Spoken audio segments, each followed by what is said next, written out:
my friends are simps.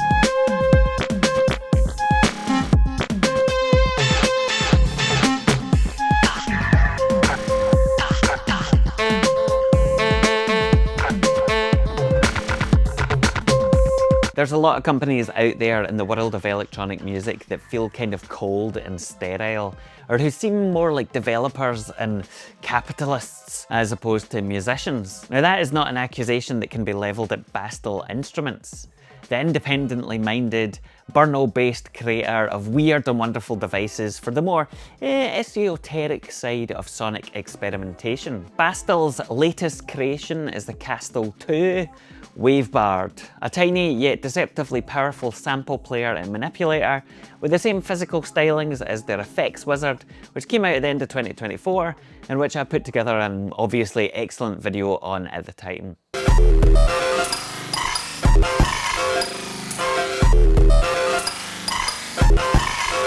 One especially cool thing about both the effects wizard and the Wavebard is that they can each run each other's firmware. So if you already own an effects wizard and you want to test run the Wavebard before you stump up your hard-earned cash to buy one, you can do that really easily, which I think is pretty awesome, and also a pretty good indicator of the company's artist-first approach.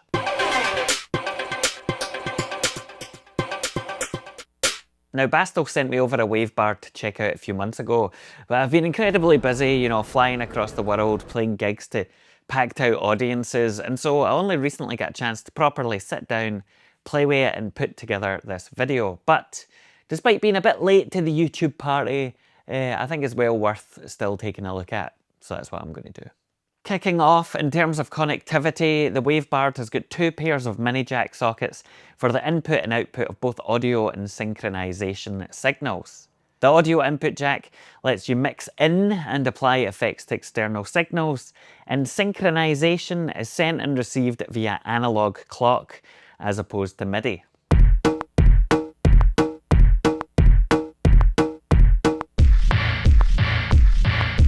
Power is supplied either via USB-C or by 3 AA batteries, which are loaded into the Bard's undercarriage. Like Bastl's other similar products, there is no battery flap of which to speak, but this isn't actually a bad thing because the batteries are held in place securely enough by the design, and it means there's, you know, one less thing to lose. If you've ever played with a Game Boy, you'll know what I'm talking about. Because they know.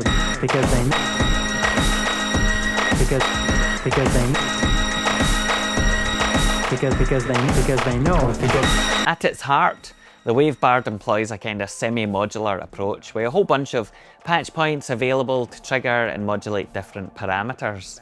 Though unlike on Eurorack, these patches are made with pin-style connectors rather than mini-jack. This allows the device to be much more compact, and I imagine also probably much more affordable as well. In the box you get a pack of 10 of these pin-style cables, and this should do you for even the wildest of patches. But if you do happen to need more for whatever reason, you can pick up packets of these dirt cheap from any electronics shop, which can't be said for the old mono TS cables for Eurorack.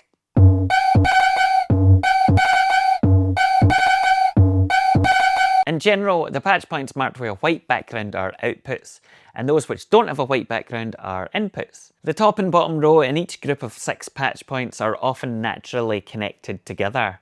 For example, the LFO outputs or the bank selection inputs. However, the pattern generator input is a notable exception to this, providing separate inputs to randomize and invert and do all sorts of wonderful things to the active pattern. This provides a lot of flexibility, but understandably, it might all sound a wee bit complicated coming out of my mouth. However, in practice, you can trust me, it is really actually quite straightforward and easy to understand. And Bastl have deliberately designed this thing to allow you to patch up freely and experiment with connecting, you know, different points up together without worrying that you're going to damage anything, perhaps by, I don't know, patching an input to an input or whatever. And so you can just go mad.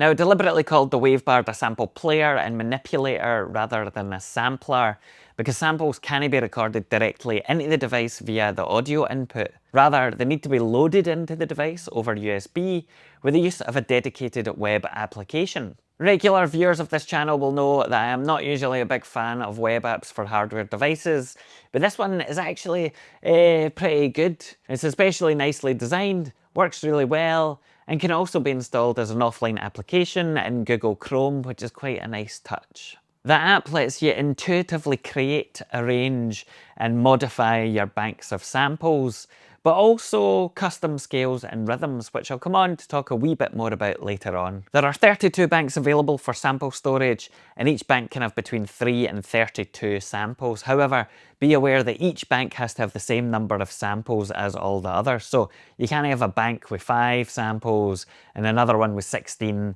and another one with 23 or whatever. They all have to be equally numbered, which might not be obvious.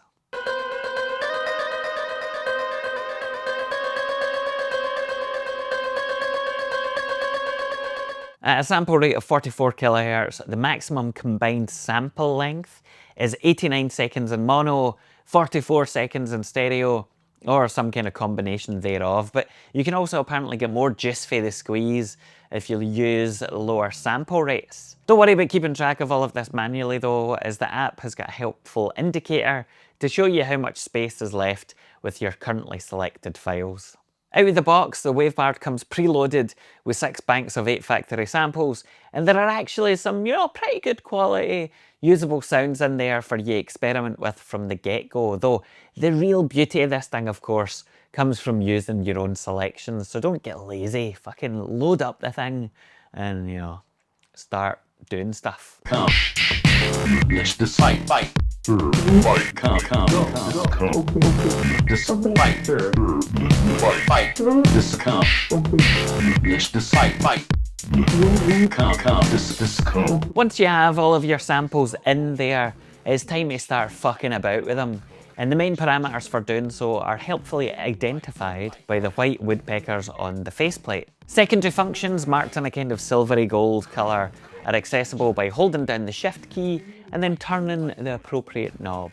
You can choose and trigger different samples from the banks that you have available, selecting samples with the sample knob, unsurprisingly, and then tapping the shift button to preview the currently active sound. Because they know that they become, Sample playback can be pitched up or down over a number of octaves, as well as reversed.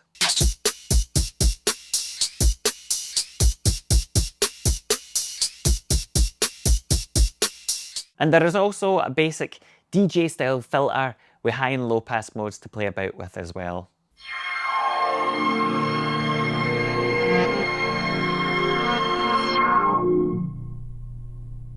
Now, as I mentioned, there is no MIDI, so in order to create sequences with the Wavebard, you effectively have to make use of a combination of the built-in pattern generator, LFO, and envelope to trigger and then modulate the various parameters of your loaded samples.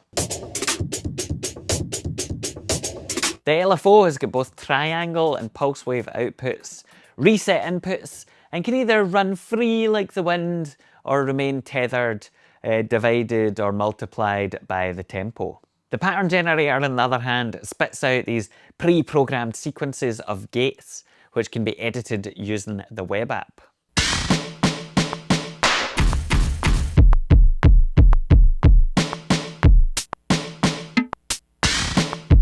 The magic of this device though really lies in modulation via the pin-based patch bay, and parameters including the pitch, sample, bank selection, LFO, and even the pattern generation can all be modulated with control voltage.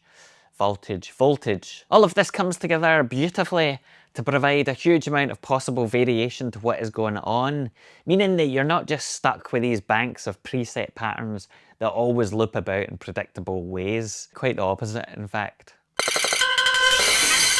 The Wavebard was obviously not designed to be a dedicated effects unit. However, as I alluded to earlier, there are a couple of effects built in.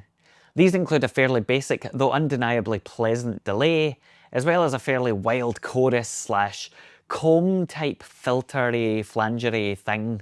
People have been told all their lives. People have been told all their lives. People have been told all their lives. People have been told all their lives.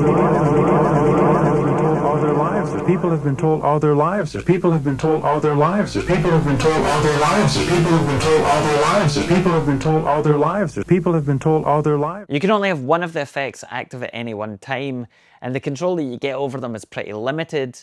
However, they are well chosen and can sound pretty fantastic. And I also do appreciate that this is just a nice added performance-based bonus rather than the main focus of the device.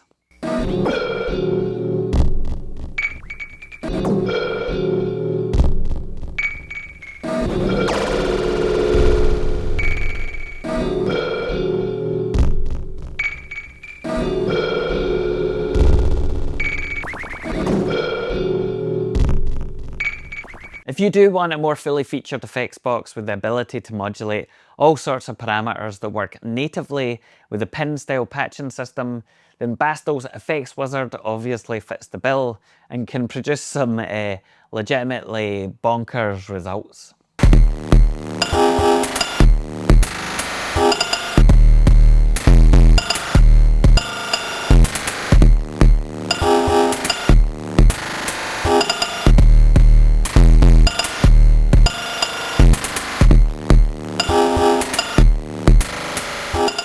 Bastl instruments have got plenty of experience when it comes to grungy sample mangling, and I think that the Wavebard is an excellent addition to their tiny but mighty set of Kastle, I can't say it.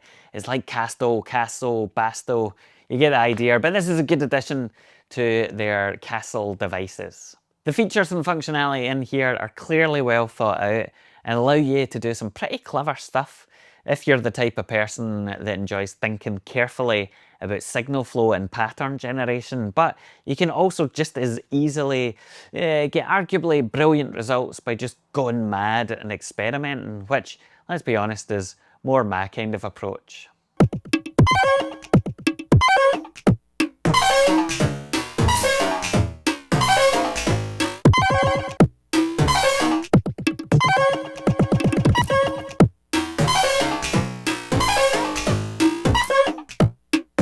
The only real criticism or downside I would have to speak of is that I found when I was triggering or re-triggering samples before the previous sample had finished playing, there would often be a kind of audible click. This happened with the factory sounds as well, so it wasn't just my samples, and is presumably from the sample being cut off at a non-zero crossing before it had finished playing. Now, it's entirely possible that I'm just doing something wrong here, but it is a bit annoying, especially with longer or more melodic samples. Maybe that is something that could be adjusted with a clever firmware workaround for re-trigger fades or something like that. But once you add in the effects or layers of drums and stuff on top, it is far less notable, so not a massive issue.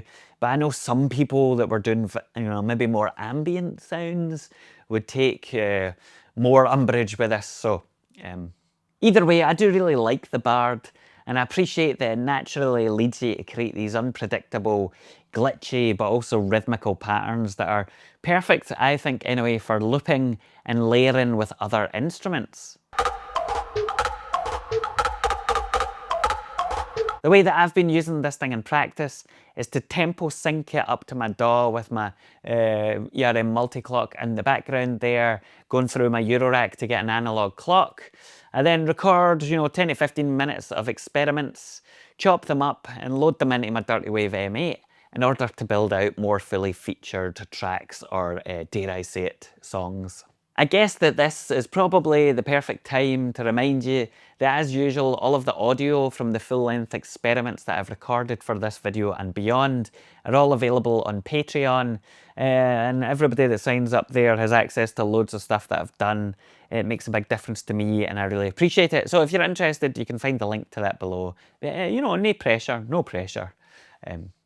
Slight pressure, but not too much pressure. Now, whilst the variety of built-in samples are great, I found that things really opened up with the Bard when I cleared out the memory entirely and began to carefully select groups of sounds that complement or maybe even contrast one another. That could be a bunch of chords interspersed with the odd stab or percussion, or lots of separate drum hits with the odd pad. And in fact, the most fun I've had with the Wave Bard has come from discovering the results of various combinations of different sounds. Sometimes it can be terrible, but sometimes it also works surprisingly well. And if that isn't a motto for life in general, then I don't know what is.